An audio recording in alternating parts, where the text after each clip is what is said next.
Hello students, सीमा Bakshi सुमायबुली classes में आपका स्वागत।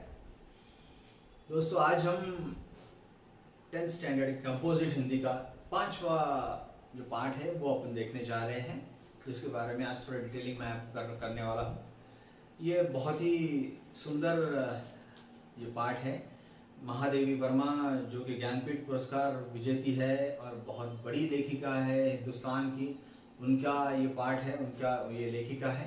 और किसके बारे में है ये? डॉक्टर राजेंद्र प्रसाद, जो हमारे पहले राष्ट्रपति रह चुके हैं, उनके बारे में है। तो दोनों जो लोग हैं, लेखिका और जिस व्यक्ति के बारे में ये लेख है, वो दोनों बहुत ही बड़े, उनका योगदान बहुत बड़ा है।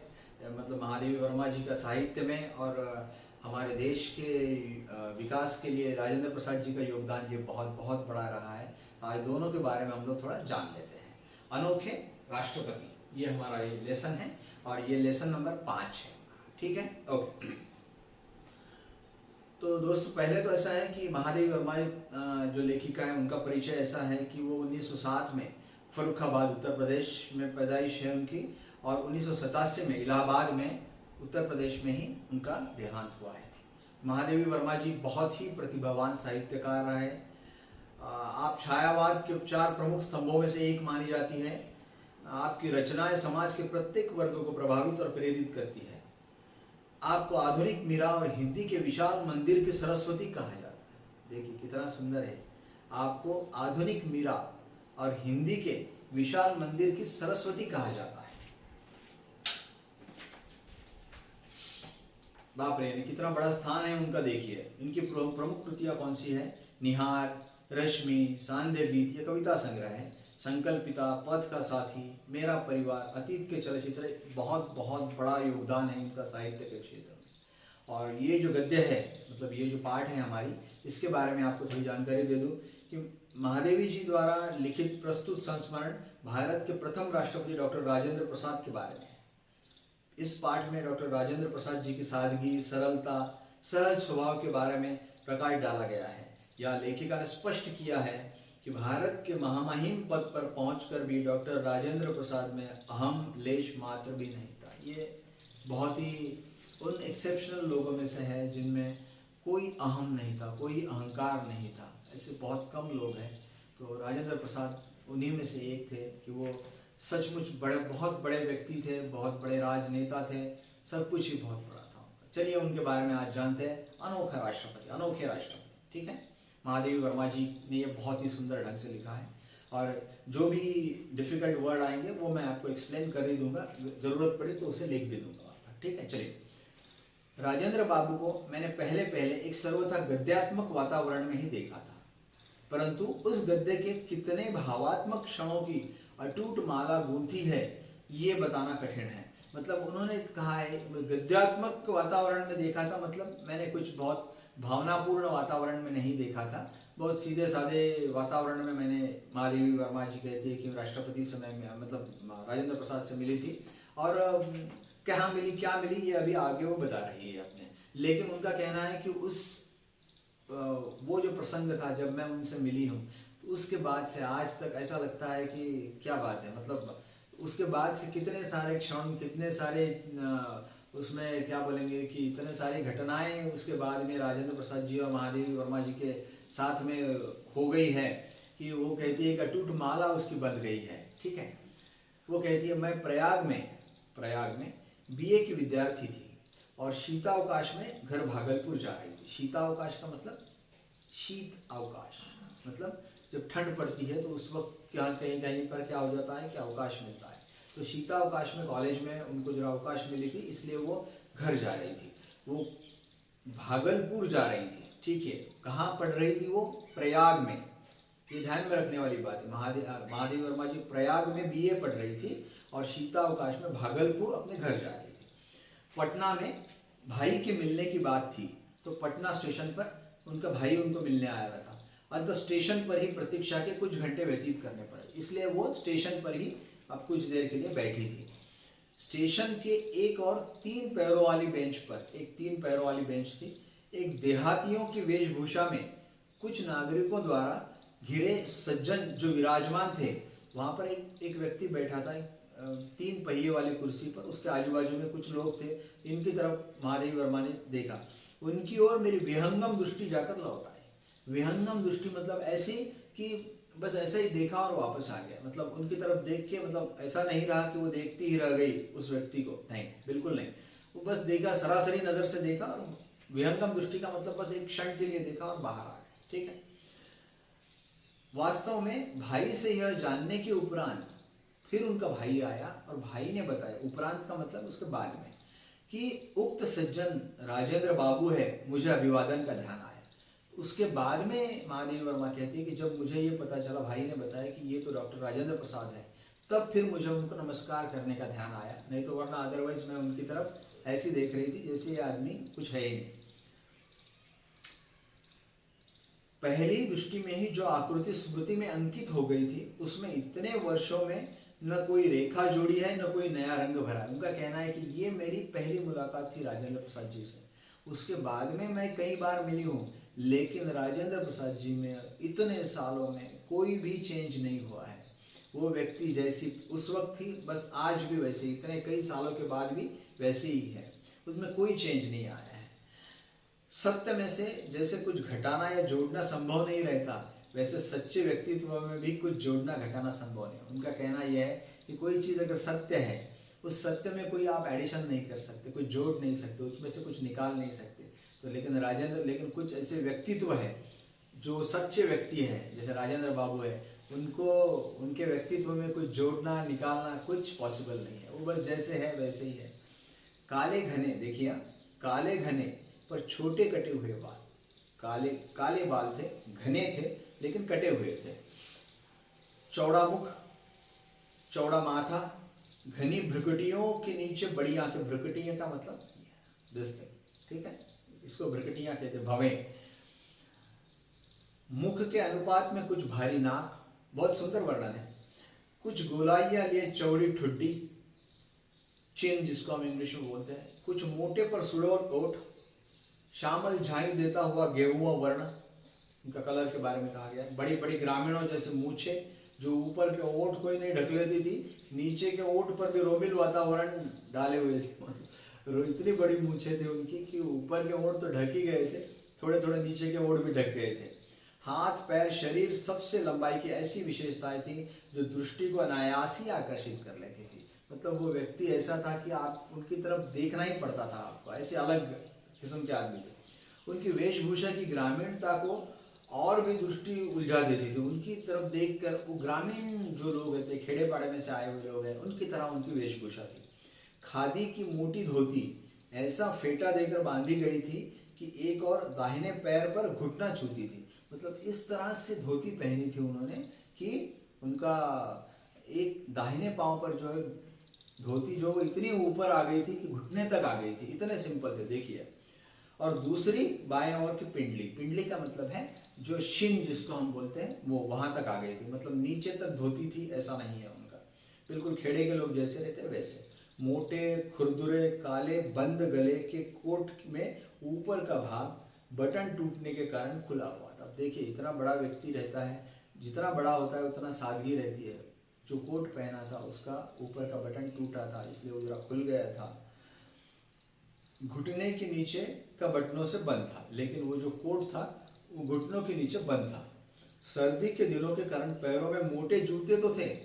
सर्दी थी, बहुत कड़ाके की ठंड थी, क्योंकि ऊपर ही इन्होंने लिखा है लेखिका ने कि मैं शीतावकाश, ठंड पड़ गई थी, इसकी वजह से अवकाश मिला था कॉलेज में, इसलिए वो घर जा रही थी भागलपुर। तो उन्होंने कहा कि राजेंद्र प्रसाद जी ने ठंड के कारण जूते तो बड़े पहने थे, परंतु कोट और धोती के समान उनमें भी विचित्र स्वच्छंदतावाद था। वो उनके जूते भी बहुत ही अलग थे, कोट और धोती की तरह। मिट्टी के परत से न जूतों के रंग का पता चलता था न रूप का। मतलब उन जूतों पे इतनी सारी मिट्टी लगी हुई थी कि वो जूते कौन से रंग के हैं यही मालूम नहीं पड़ता था। देखिए कितने बड़े लोग और कितने सादगी भरी हुई। गांधी टोपी की स्थिति तो और भी विचित्र थी। सर पर गांधी टोपी थी, उसकी स्थिति और भी विचित्र थी। उसकी आगे की नोक बाईं भौं की तरफ खिसक गई थी और टोपी के कोर माथे पर पट्टी की तरह लिपटी हुई थी। मतलब उसकी अलग ही तरह से वो आई थी, बाएं भौं पर खिसक गई थी, मतलब वो यहाँ तक आ गई थी। खैर ठीक है, देखकर लगता था मानो वे किसी हड़बड़ी में चलते चलते कपड़े पहनते आ गए। ऐसा लग रहा था जैसे वो जल्दी जल्दी में कपड़े पहन के आ गए। अंततः जो जहाँ जिस स्थिति में अटक गया बस वही उसी स्थिति में लटक रहा है। वो जाने जल्दी जल्दी में टोपी पहन लिया, जल्दी जल्दी में कोट पहन लिया, जल्दी जल्दी में जूता पहन लिया, इसलिए जैसे है वैसे ही आ गए वो।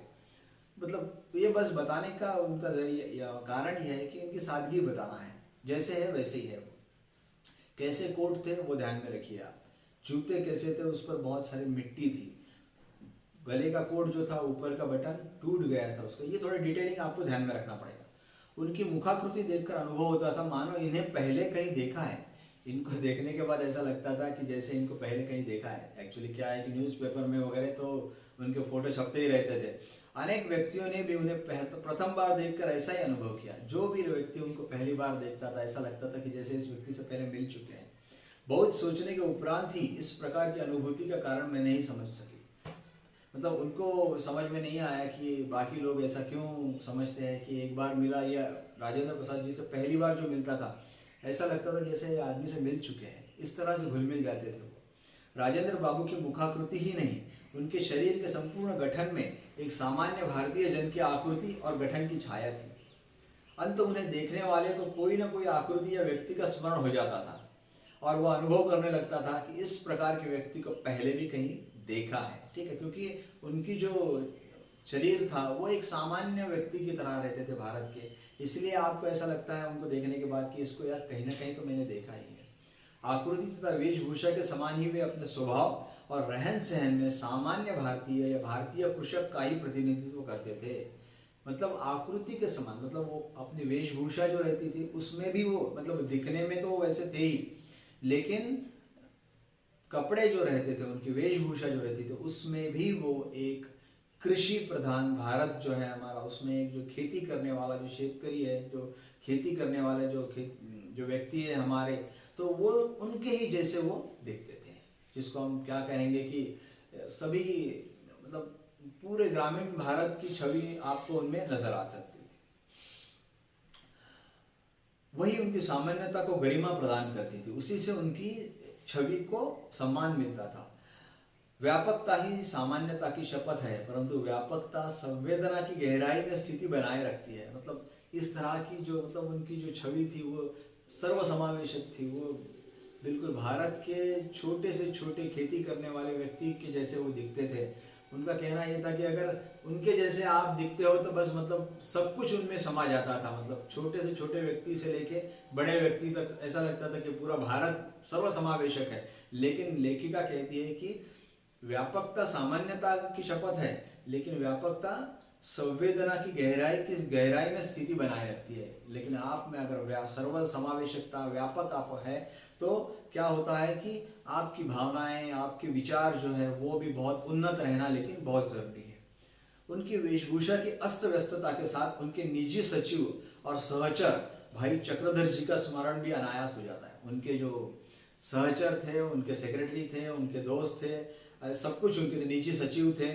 उनके निजी सचिव का नाम क्या है ध्यान में रखिए, चक्रधर जी, भाई चक्रधर जी।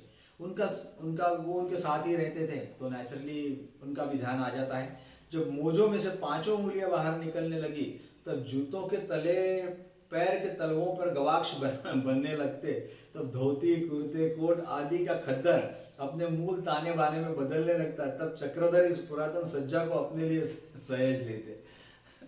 इसका मतलब यह है कि राजेंद्र प्रसाद जी जो थे वो इस कदर सादे थे कि जूते तो पहनते थे, जूते के अंदर जो मोजे रहते थे वो पूरी तरह से फट जाते थे, उनके उंगलियां जो है वो बाहर निकल जाती थी, कपड़े जो है धोती कुर्ते वो पूरी तरह से फट जाते थे।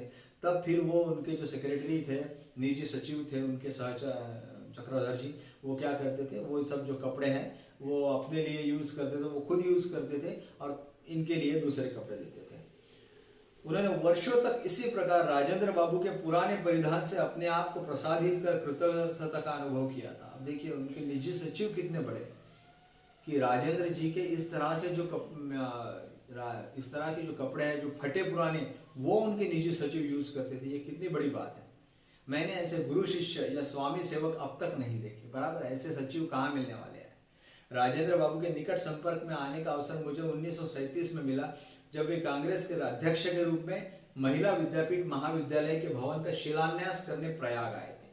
जब राजेंद्र प्रसाद जी प्रयाग गए थे एक फाउंडेशन स्टोन लगाने के लिए, जिसको हम फाउंडेशन स्टोन बोलते हैं, नया बिल्डिंग बनाना था। कौन सा बिल्डिंग बनाना था? कांग्रेस के अध्यक्ष थे वो, महिला विद्यापीठ महाविद्यालय के भवन का शिलान्यास करना था। उनसे ज्ञात हुआ कि उनके संयुक्त परिवार में 15-16 पौत्रियां है। उनका जो पूरा परिवार था, वहां पर लेखिका को पता चला कि उनके इसमें घर में 15-16 लड़कियां हैं जिनकी पढ़ाई की व्यवस्था नहीं हो पाई है। ये 15-16 लड़कियों की व्यवस्था नहीं हो पाई है ऐसा मालूम पड़ा। उस वक्त वो राष्ट्रपति नहीं थे, वो क्या थे?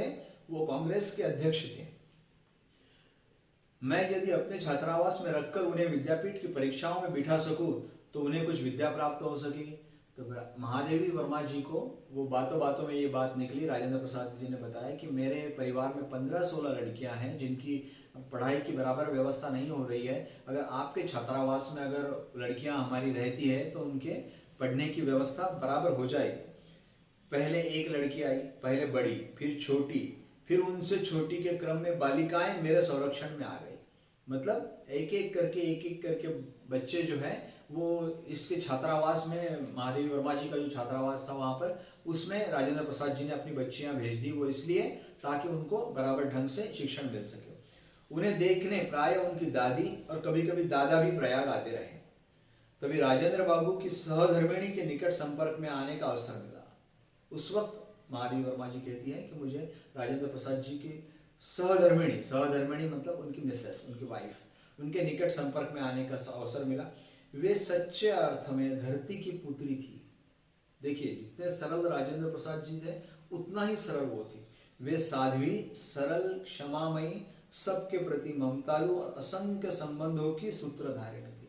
वो साध्वी थी, मतलब बहुत ही अच्छी पति की तरफ पूरा ध्यान देने वाली थी। सरल, एकदम सहज। क्षमामयी मतलब किसी को भी क्षमा कर देती थी। सबके प्रति ममतालु, कितना प्यार से सबसे रहती थी और सभी से संबंध बहुत ही सुंदर बनाए रखती थी। देखिए, राजेंद्र प्रसाद जी का इसीलिए तो अच्छा चलता था क्योंकि इतनी सुंदर उनको पत्नी मिली थी।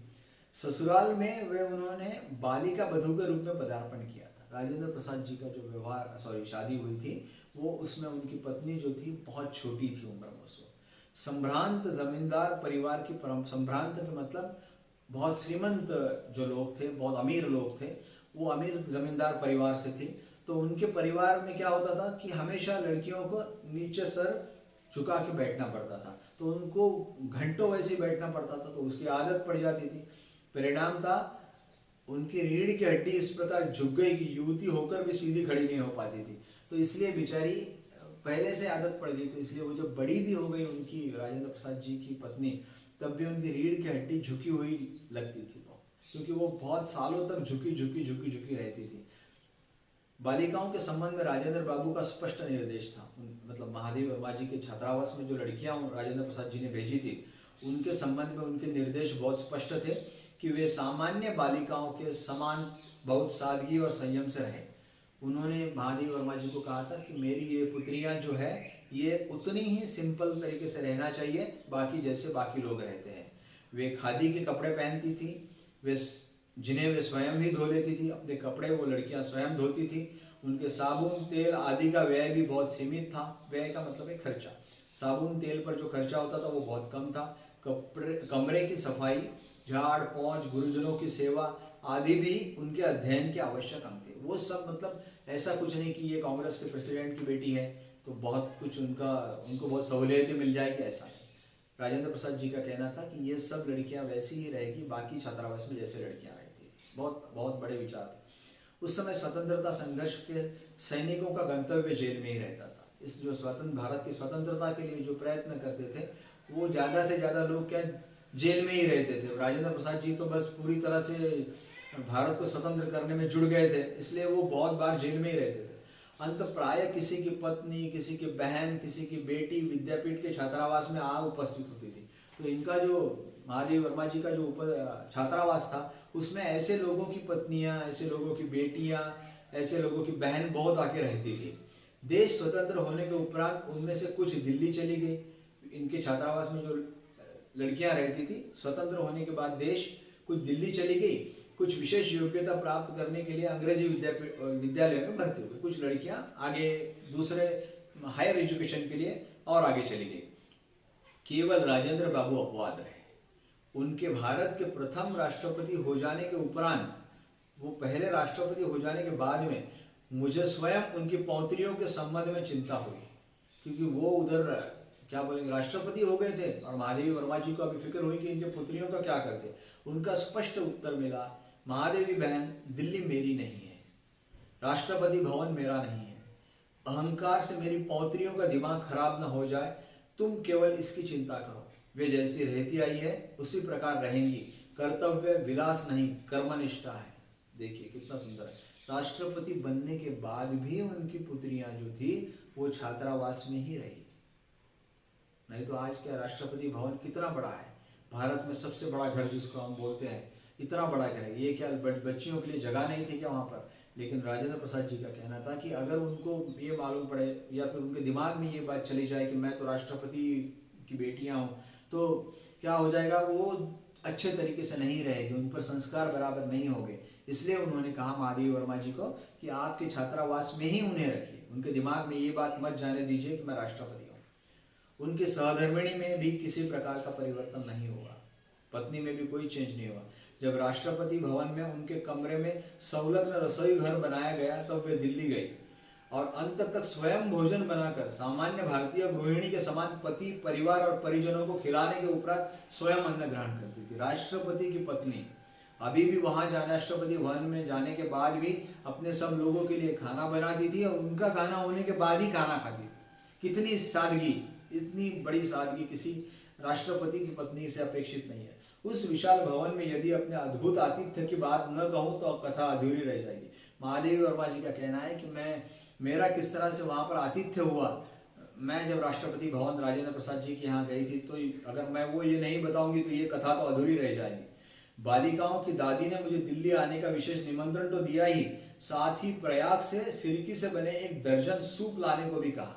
उन्होंने कहा कि आप जब प्रयाग से आ रही हैं तो आप आइए, लेकिन वहाँ पर जो सूप मिलते हैं जिस पर जो हमारा खाद है उसको हम पखेरा जाता है, तो वो आप सूप भी लेके आइए, 1 दर्जन सूप लेके आइए।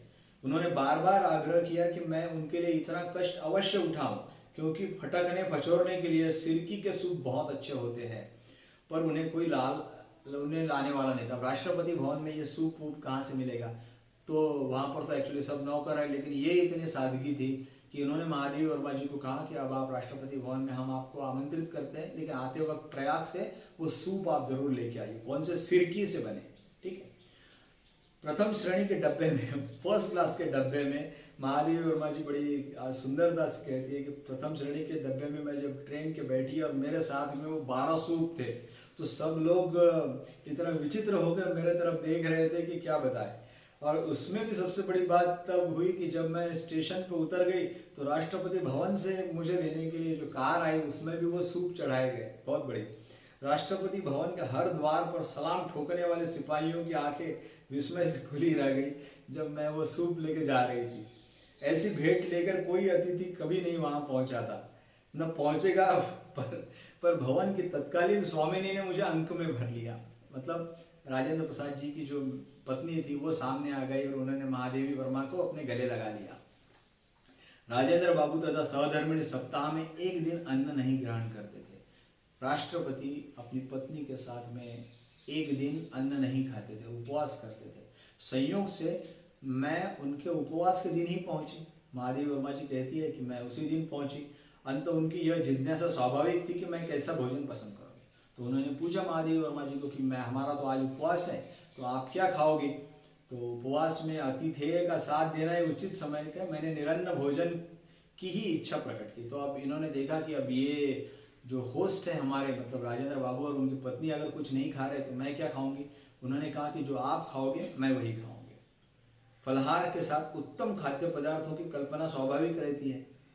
अब ऐसा लगता है कि भाई चलो फलहार करेंगे, अच्छा। दूसरा क्या करते, उपवास के दिन हमारा तो उल्टा रहता है ना, फलहार के साथ उत्तम खाद्य पदार्थों की कल्पना स्वाभाविक है। सामान्य हमारा उपवास अन्य दिनों की भोजन की अपेक्षा अधिक व्यय साध्य हो जाता है, क्योंकि उस दिन हम भांति भांति के फल, मेवे, मिष्ठान्न आदि एकत्र कर लेते हैं। इसका मतलब यह है कि उपवास के दिन हम क्या करते हैं कि एक्चुअली नहीं खाना है, लेकिन उपवास के दिन तो हम अलग अलग तरह की मिठाइयाँ बुलाते हैं, फल बुलाते हैं, उसमें ही ज़्यादा खर्चा करते हैं।